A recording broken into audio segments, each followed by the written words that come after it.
What's happening, my film friends? David the Film Junkie here, bringing you a video on this Thursday that doesn't have to do with Batman vs Superman, sadly, but we still have that Batmobile boner going on. I don't know about you, mine's still raging. Yeah, I shared that with you. That just happened. Anyways, this one actually has to do with a galaxy far, far away. Star Wars Episode 7. And it seems that, Latino Review, they got themselves an exclusive with a bunch of overhead set photos. First there was this one. This one came about a couple days ago. I've been meaning to do a video on it and everything like that. And there you go. You got an X-wing and you got the Millennium Falcon being constructed, and it looks so pretty. And then more came about today. Apparently they had some exclusive. There's a black X-wing right there, a black and brownish looking one. It looks pretty cool actually. And yeah, so we got a bunch more set photos here.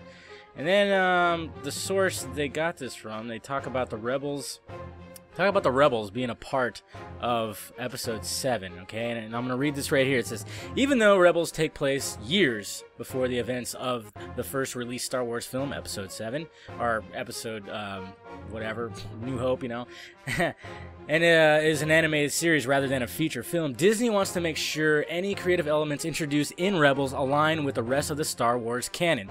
That way, even with multiple Star Wars projects in various stages of development at the same time, the brand's world building will continue in a cohesive and consistent manner. I kept seeing blogs yesterday going, Star Wars is going to follow the Marvel Cinematic Universe thing. I hate, why do we, everybody keeps comparing, you know, with all these other, yeah, Marvel did start something very great with the whole cinematic universe and bringing together everything. But you know what? You know who was the man that actually did that first? Fucking Kevin Smith. Okay? Did anybody see his movies, the Jay and Silent Bob movies? Okay, he had a cinematic universe before all this shit. Okay, back in the 90s. And then into the 2000s.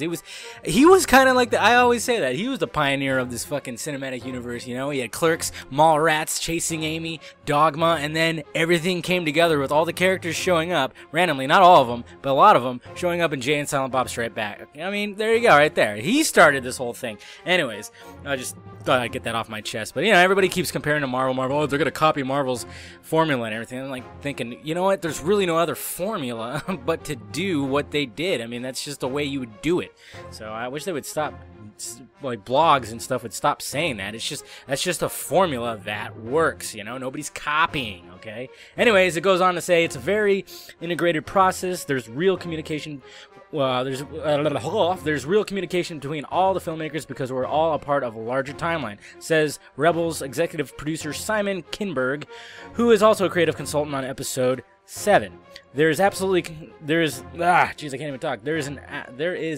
communication and integration. Wow, that sounded weird. Between the different stories, we are very aware of what they're doing in Episode 7, and we all have to click into place, and it all has to click into place with episode, of course, 8 and 9 and everything. So cool stuff right there, guys. So if you want to check out all the photos that Latino Review got, I actually have them on my site and everything like that. So first link, of course, down below. Go check all those out. Hit that like, thumbs up button. Subscribe to my channel if you have not already, and I will talk to you guys later.